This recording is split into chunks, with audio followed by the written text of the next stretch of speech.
everybody. Tim Storaci from Tech21 and Why Not.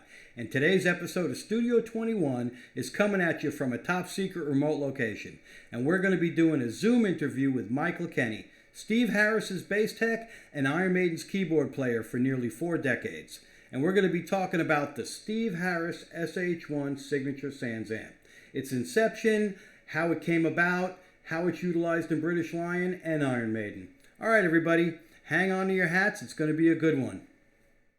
So great to have you here, man. This is so good to be here. Yeah, you're a great guy. I met you at NAMM a couple of years ago, and I hit it off immediately with you. And when I heard how involved you were in the SH1, and I heard the story on how about it came about and all that stuff with you and Andrew, and even the Doug played a little part in it. I just knew I had to talk to you about it one day, and so you have the floor. So let's start with the origin of the SH1 Steve Harris Signature SansAmp pedal. How did that come about? How was the seed planted? Well, there's a Steve has a side band called British Lion, right? We were going on tour with, and they don't have anywhere near the budget that Iron Maiden does. And this one was involving international spots that there was just no way we could fly Steve's rig around. Because, I mean, his main rig with Maiden consists of 2 racks and 4 4x12 cabinets with EV speakers in them. So there's probably easily a half a ton of stuff there. Right. That we were going to be on airplanes.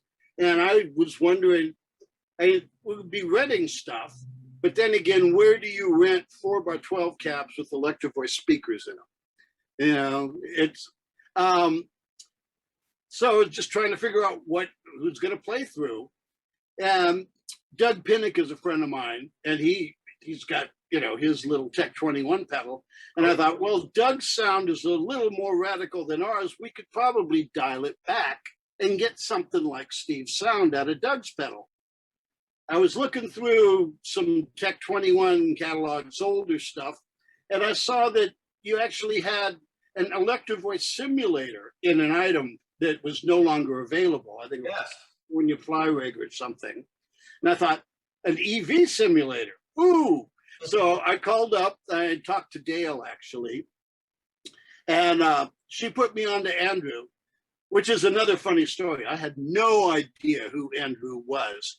And even through this whole process, it was only after I actually had the prototype SH1 in my hand that I had to send one back to you. I looked online for the address and such, and as I was looking at Tech21, I discovered that Andrew, this guy I've been talking to, is Mr. Tech21. I thought I was just talking to some backroom engineer. And I was on the phone with him for hours probably and had no idea. Yeah. So anyway. Andrew's involved in every aspect of everything. I've learned this now. Yeah, and that's what's so cool about Tech21.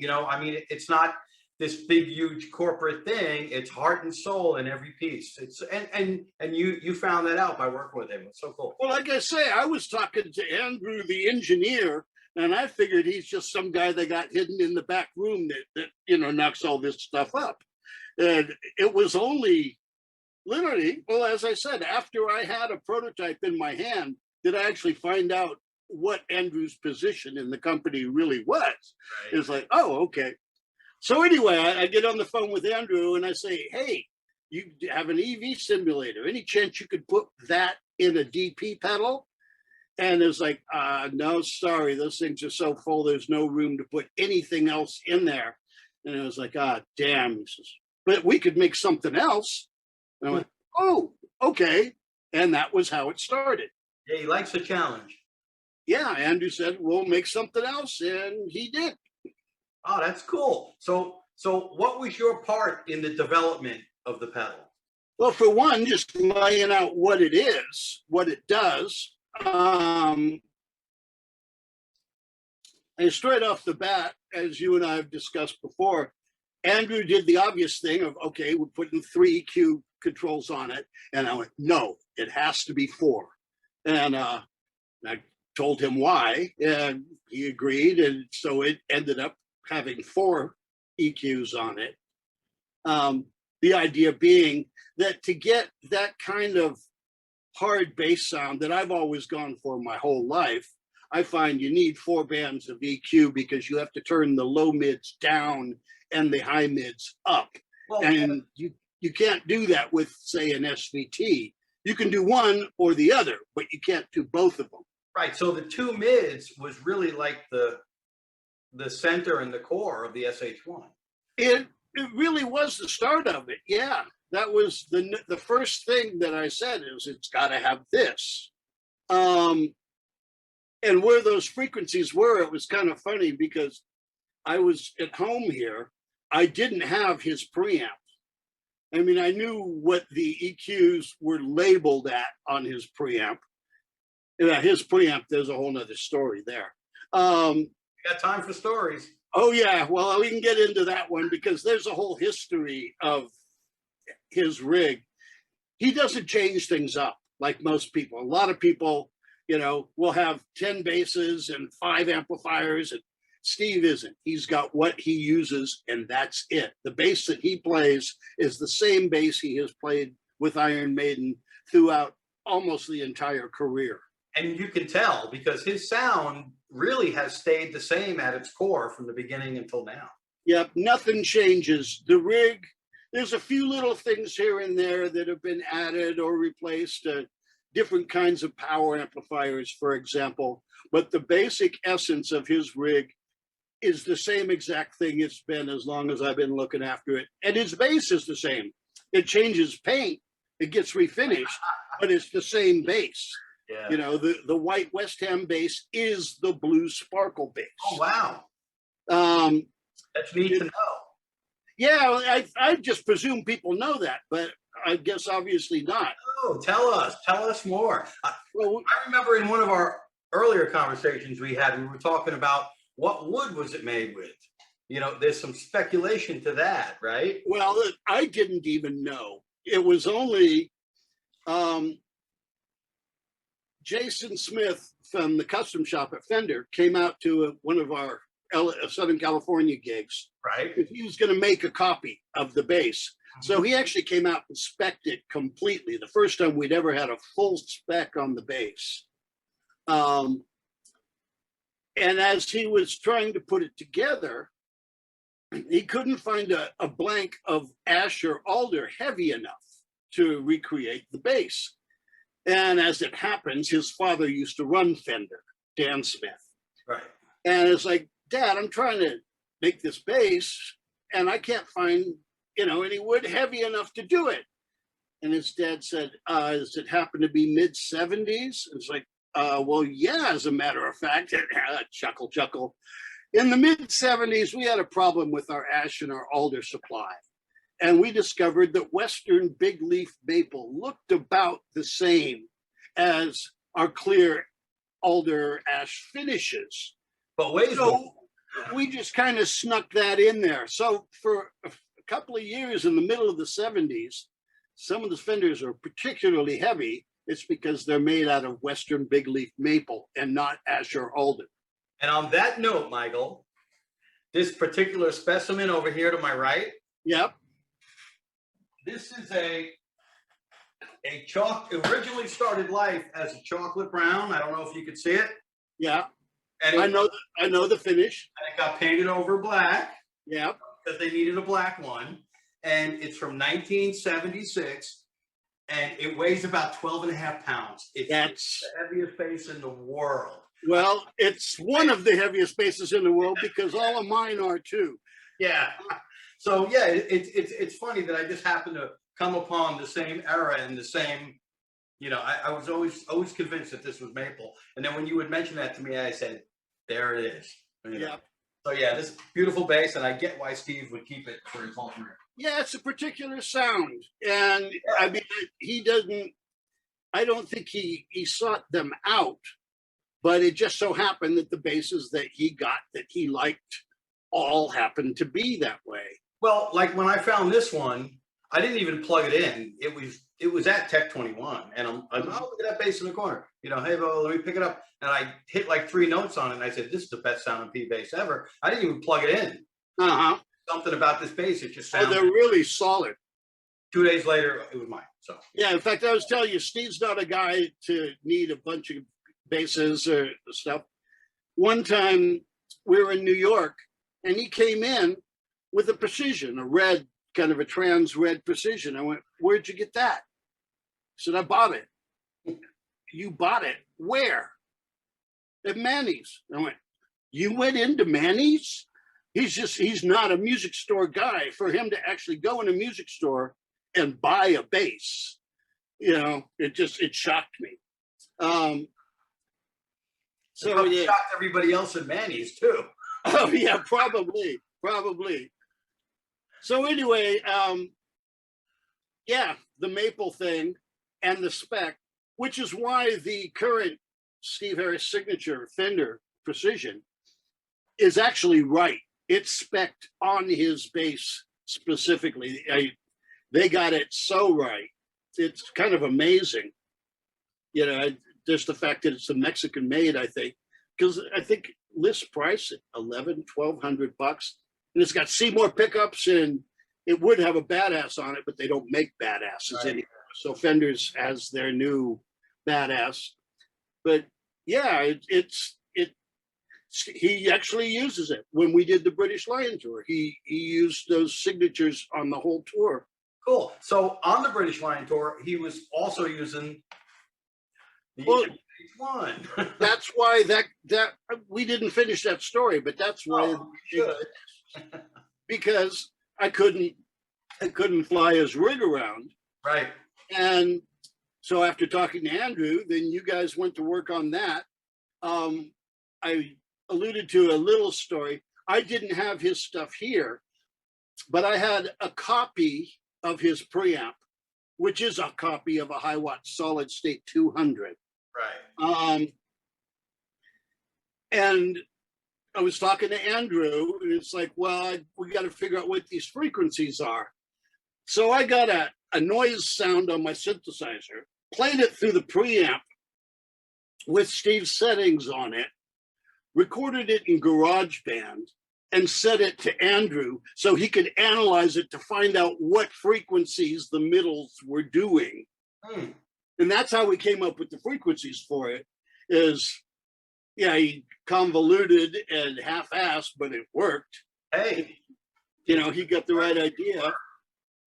So this, you know, Andrew went on, he made a prototype, got it to us. We were rehearsing in Canada. That's where we were starting the tour. And the support band in Canada, Coney Hatch, were friends of ours anyway. So we were using Andy Curran, the bass player's SVT, his favorite old SVT, right? Which we never use. I mean, I know a lot of people love SVTs, but Steve Harris and I are not amongst them. You know, but we got the prototype. And it's like, okay, here we go. Took it, plugged it in. Just there was no return on it, so I had to go into the front, right? Kind of flattened it out, and I went, sounds pretty good to me. And Steve came in, and he was only slightly aware that I was even doing this. Really? I hadn't really kept him up on it. He wasn't involved in it at all, actually. I was just the boss know, right? Well, I mean, it was just one of those cases of I had to come up with something for this tour. Yeah. You know, and I didn't want to go on about it without actually hearing it, knowing what it was going to be. It's like, well, let's see what it is and see how it does. And I thought it was good. He came in. I said, hey, I got this thing for you here, you know. And in fact, you've got a video of it. I don't know if you've seen it, but Dale's got it. Oh. We had a video guy in the studio with us. And after Steve played it, like within a matter of a minute or two after Steve first played it, our video guy videoed Steve raving about this new little box I brought him. Oh, that's so cool. And I'm surprised you haven't seen it. In fact, there's something to dig out to edit into this. I am definitely going to do that. Great idea again. Yeah, it's only half a minute or so. In fact, it's kind of famous, and it became part of the quote that they used, because Steve, there's an English term, the boffin thing. I was going to ask you about that. Yeah, see, that's an English term. Boffin is a name for a guy who knows his stuff. And that's how he referred to Andrew. Yeah, well, it is. He says he's a boffin because he made my sound, Andrew's the first boffin I know. Yep, exactly. But yeah, Steve was, he was very happy and most impressed. Going all right so far? It's going fantastic, and the reason it's going fantastic until it, as long as it don't blow up, it's this little thing here. Yeah, Andrew at Tech 21. It's unbelievable. He's a real boffin because he's managed to simulate my speaker sound, which I love so much, my EV speaker sound, and he's put it into this little box here. It's even got West Ham on it. It's even got my signature on it, and my name on it. And he's done it, whatever he's done, he's made this sound like my sound, which is very close. So it means I can tour the world with British Lion, and I ain't got to worry about my EV speakers being where I can't get them. So, well done, mate. But it's Steve's almost instant reaction after playing it for the first time. Oh, that's great. And he loved it. And he loved it. And it got us through the whole tour. We rented SVTs, most of the time going into the back of them. Right. And yeah, I mean, we had 2 SVTs and 2 bottoms. And Steve was content that it was his sound, which had never happened before. You know what? I never heard that part of the story. So you're telling me for 40 years, he wouldn't change his rig. But when he got this little pedal, he was okay with SVTs for British Lion. Yeah. Wow, that's fantastic. No, in fact, that was probably the only time, because all the other stuff had been with Maiden. And, well, British Lion, we've got a friend who was one of the designers for Orange. Right. Who also, he masters Maiden's albums these days. And no doubt they were in the studio when he was mastering the album, and he got in Steve's ear. It's like, I could make you something from Orange. So he did. And so for the first British Lion tour, we actually used Orange. There's an Orange amp that was made for Steve that Steve is happy with. But again, it's an amp, and it's into 412 cabinets with EVs in it. Nice. But as far as anything, other than an actual amplifier with, power and speakers. Right. The fact that this exists, I mean, it really, really saved my ass, and it was most impressed because it did exactly what it was supposed to do. That's so great to hear. We love to hear that, when I was really impressed at your demo with all the other things it did. Well, thank you. It really is super versatile. It does Steve with ease, but it also does so many. I mean, you have 2 mid controls, a drive, you have 2 different channels, the speaker simulator, the byte switch. It's just, and it's got a tuner. I mean, this little thing is a truck full of gear that you can put in your front pocket. It is indeed. It really is. It's all analog, all analog circuits, which is very important, in order to keep that organic human aspect of the stuff. Yep. And it looks cool. Yeah. Right? Yeah, we spent some time on that. I know. When I first saw it, I was like, that is a sexy pedal. It really, really looks great, And he was most impressed because it was claret and blue, which are the colors of of West Ham United, his football team, and it had his signature on it. And it even mentions that in the little video. I think it's like it was geared for him. Unfortunately, we had some problems with West Ham, so we didn't end up putting West Ham logo on it. Right. That's fine, you know. He's got it on his base. He wears the wristbands. Yeah. His strap sleeve is those colors. There's plenty of West Ham, you know, around. Yeah, that's pretty well known. Yeah. Into that football. Yeah. I don't know if you know, but he was actually on trial to be for a West Ham junior. Really? There was a time that he had a choice in his life of whether he wanted to become a professional footballer or a rock and roller. Well, I think he made the right decision. Yeah, because he spends his money playing football now.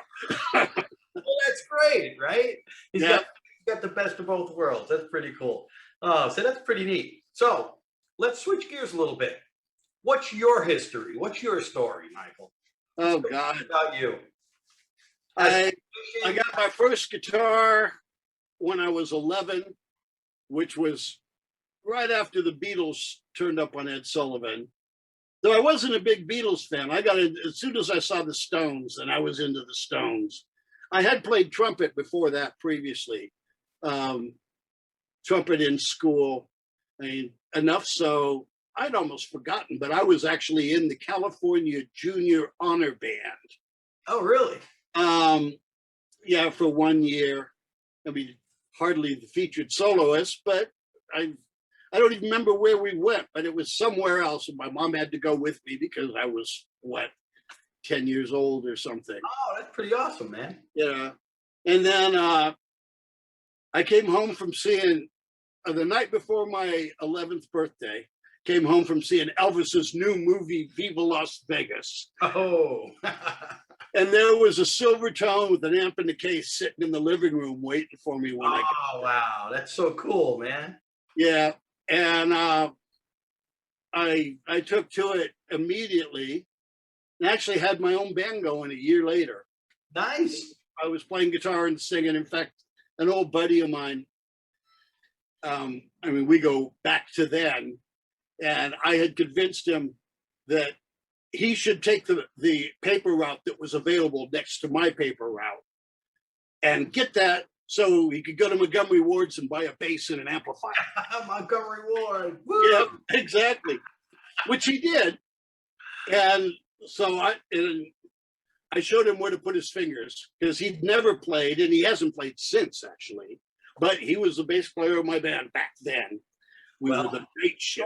Pretty much all you got to do with a bass player, just show him where to put his fingers, right? Well, the first song we learned was Train Kept a Rollin'. Oh, nice. I mean, that's where my head was at by then. You know, by the time I was 12, I was a Jeff Beck freak, and, you know. So growing up in California, how did you wind up with Iron Maiden?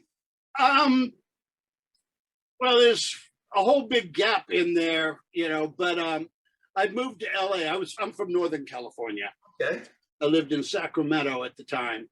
And in fact, I was just talking to somebody and saying that in the middle 70s, disco era came in and took out all of our rock clubs because there was a bunch of us bands around, and we had a bunch of clubs to play at, and you know, made a reasonable living doing it. And all of a sudden, they stopped doing bands and went disco. Right. That just popped into my head. Eric Martin, the singer of Mr. Big, was in one of the other bands that played the clubs that we were playing. Oh, cool. So I moved to LA. I worked at Tower Records through the years, several different ones. I started working with some synthesizer players. I worked with a guy named Michael Boddicker, who was very well known in the 80s for doing everything. I mean, we were doing Michael Jackson and Earth, Wind and Fire and Olivia Newton-John and you name it. Cool. But basically, I always wanted to be a one-man band. I mean, even when I was a kid, one of my early favorites was Steve Winwood and Todd Rundgren. First guys I ever heard do it all by themselves. And that was always my focus, was to do that. And so as time went on, I had all the equipment to do that. And in LA, Frankie Benelli. I know Frankie. Yeah, our newly, yeah. rest in peace, my friend. There was an English band that had come to town basically with a snare drum and a Les Paul and visitors visas. And they were trying to make their way in Hollywood. And Frankie, they couldn't afford to go to SIR to rent all their stuff. And Frankie said, well, why don't you call me? And I ended up being their crew, their rental company, their sound guy. Wow. And their manager was one of two directors for a sound company in London. And they had a problem with some of their staff at the time. And so he asked me, did I fancy going to London to work for his sound company? And it's like, London, I grew up as an Anglophile and I've never been there. It was a dream. So it's, yeah, I'll go to England, Cool. So I went to England to work with Muscle Music, a sound company. And when they came to get us to the airport, the other director was there. And he said, well, you're going to be working with this band called Girl and this band called Iron Maiden. I'd never heard of either one of them. Girl was Phil Lewis from LA Guns and Phil Collen from Def Leppard. Oh, wow. So we did some weekend dates with Girl and Maiden. Maiden was doing their first English headline tour. So that was my initiation in the Maiden world, was literally their first. In fact, I read recently, I didn't even realize, but the album didn't come out until after I was already there. Really? I thought it had already been out. But yeah, their first album had just come out. They were on their first English headline tour. And then we went to Europe supporting Kiss. Oh, wow, that must have been fun. It was different. So yeah, that was, I got there in April. When we got done with that, I had left the sound company. Well, okay, thing I left out. Halfway through the headline tour, Dave Murray's tech got hurt on the road. I was supposed to be the monitor engineer, but Steve didn't want some seppo he didn't know doing his monitors when there's a good West Ham guy on the PA crew. So I got relegated to being the third man on the PA crew.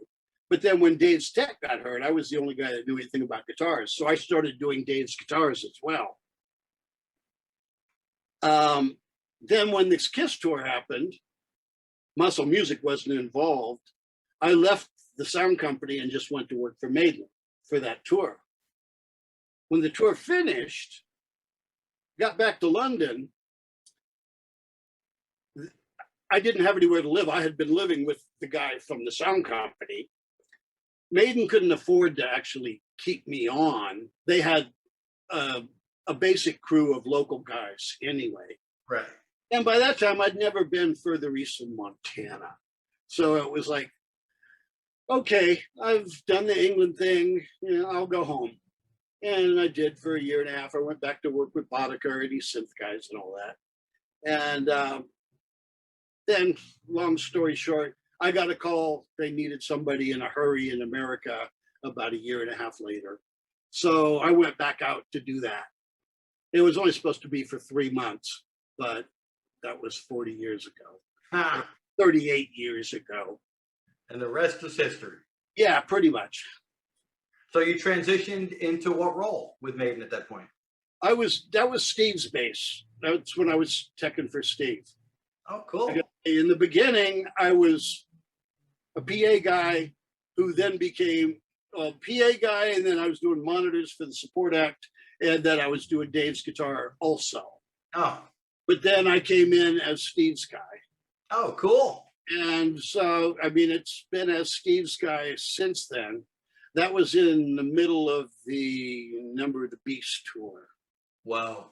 That must have been a really awesome time You know. Well, it was busy. I mean, we were really, really busy back then. Basically, we would start the year on the 1st or the 2nd of January, or as close to it as possible. And we go to the island of Jersey, which is the Channel Islands between England and France. Mhm. We take an out of season hotel. We take it over. We have the whole hotel to ourselves and stay there, write and rehearse for a month. Then we go to the Bahamas for 2 months while they recorded the albums. And then we'd hit the road for 8.5 months. Constant. Take 2 weeks off for Christmas and then do it again next year. Oh wow. And we did that every year for 4 or 5 years. It was busy. Wow, that's pretty cool. That's awesome. So, back to the SH1 for a little bit. Yep. So, did this ever make its way into any of the Maiden shows? Oh yeah. No, it's part of it. It's actually the DI. Real? Okay, explain how he's using it then. Find out. I mean, Steve's main rig. I take a feed off of the wireless, which is basically just a straight DI. The sound guys finally got me to do that.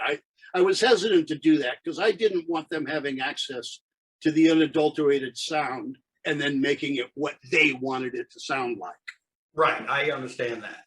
Yeah, but then it turned out they just wanted it for some clarity. He had some acoustic bass parts, and there were some little quiet, picky things that they wanted, they wanted a little bit of clarity for. It's like, okay.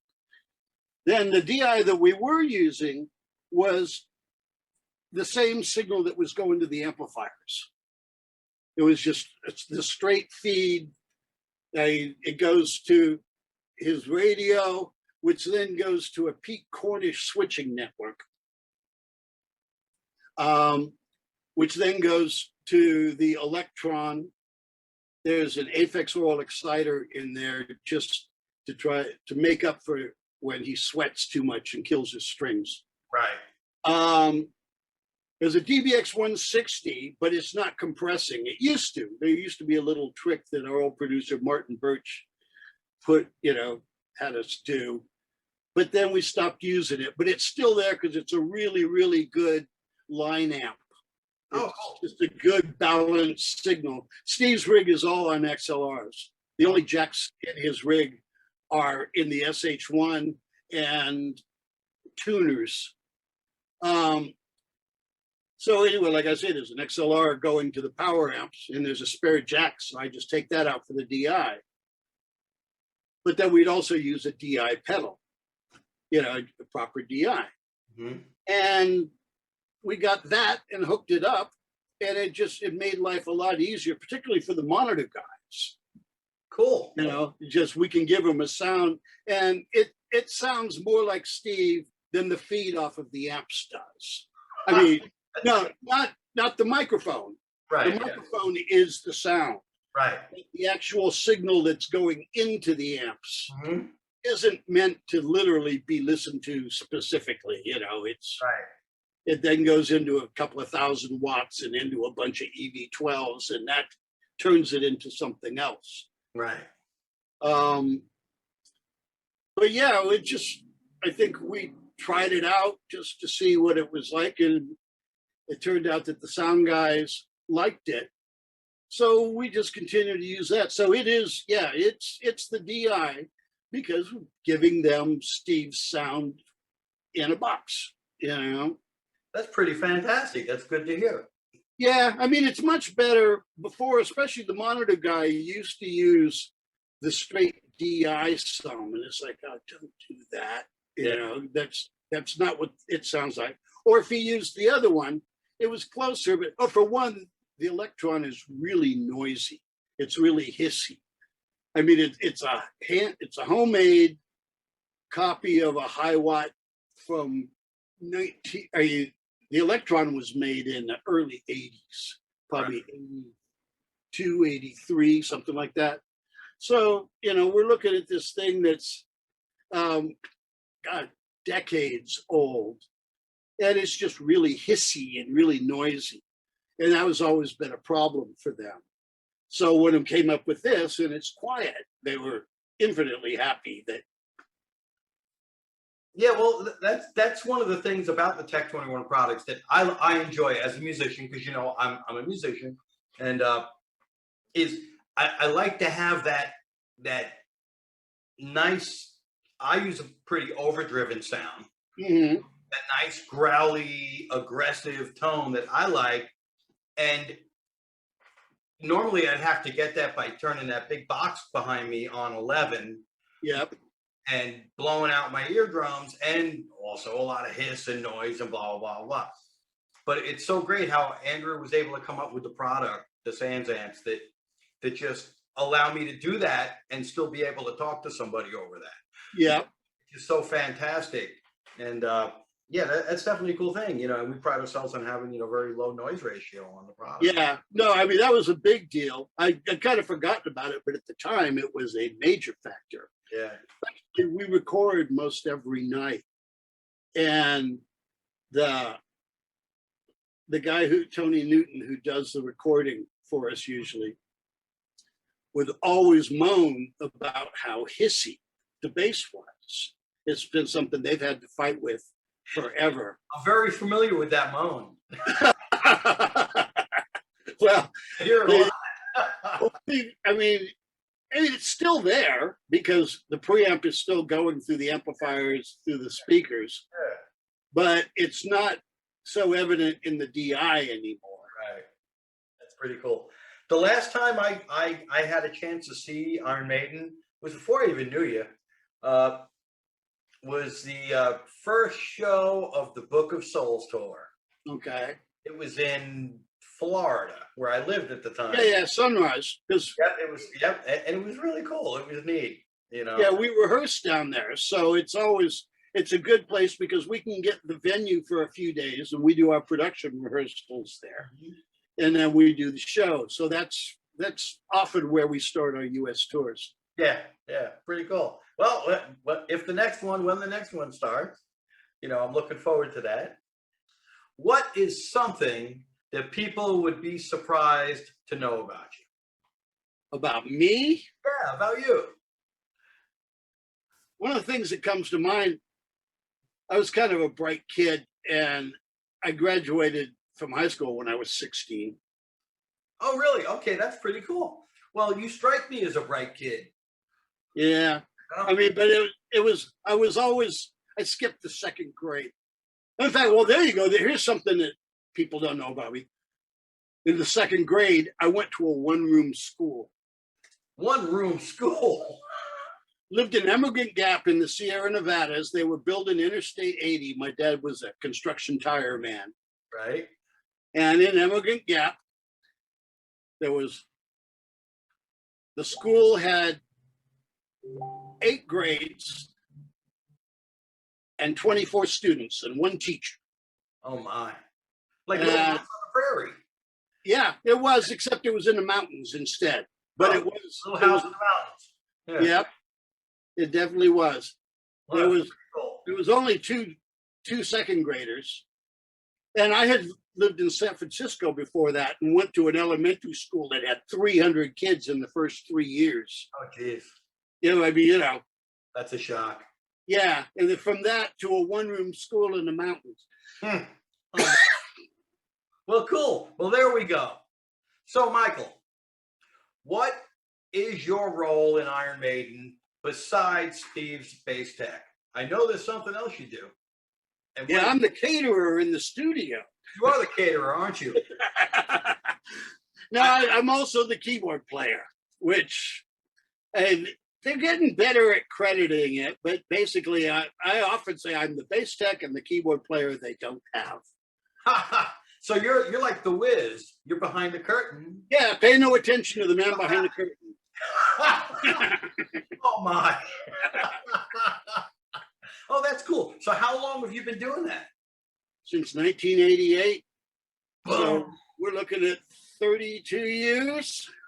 Oh, that's pretty cool, man. Yeah, since Seventh Son. Oh, sweet. Well, That's where, I mean, there's the whole count thing, which I don't know if you've seen.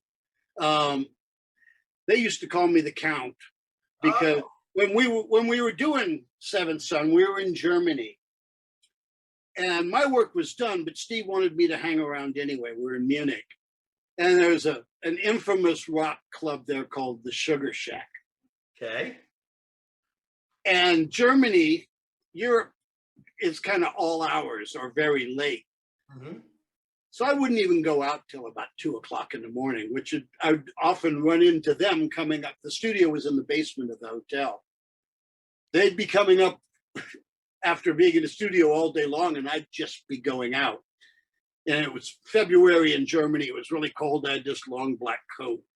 And so they took to calling me the Count because I only came out at night in my long black coat. And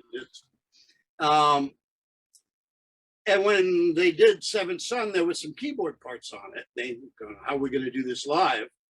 And the bass was pretty, it looked after itself. There wasn't a lot for me to do during the show, looking after Steve's bass. Right. And I had some history with being a keyboard player anyway. And Adrian and Steve did the keys on the album.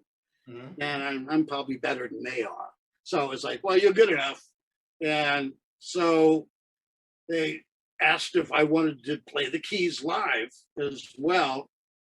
But then Steve said, well, Martin Birch, the producer, had taken a Polaroid of me and filled in a cape and fangs and bats. And so Steve said, but you got to do it as the Count.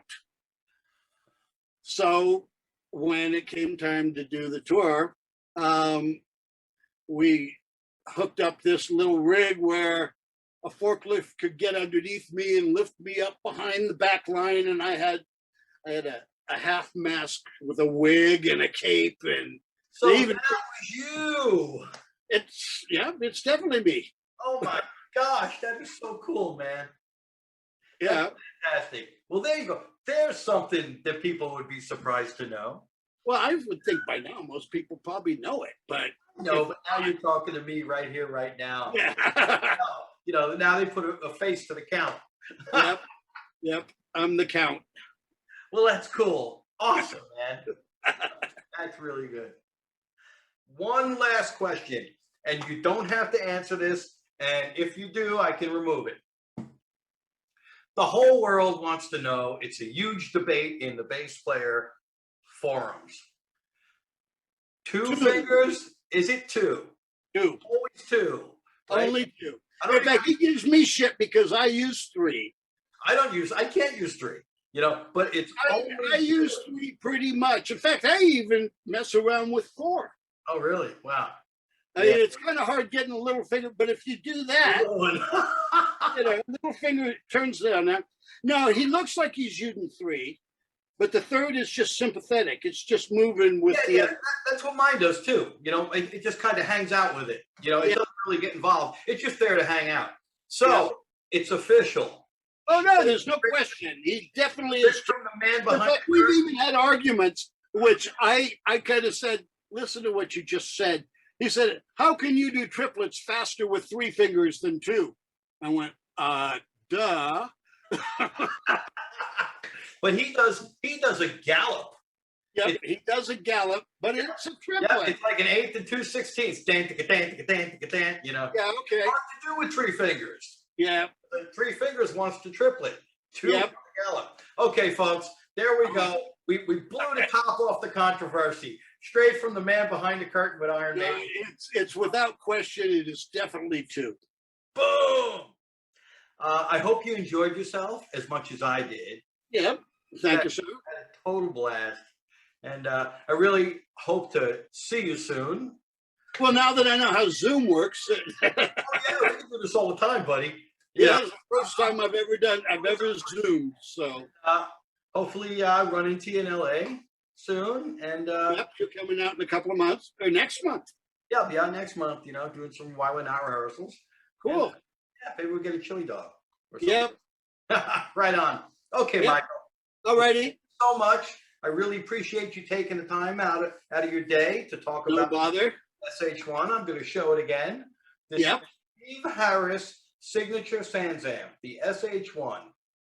Go buy one. They're great.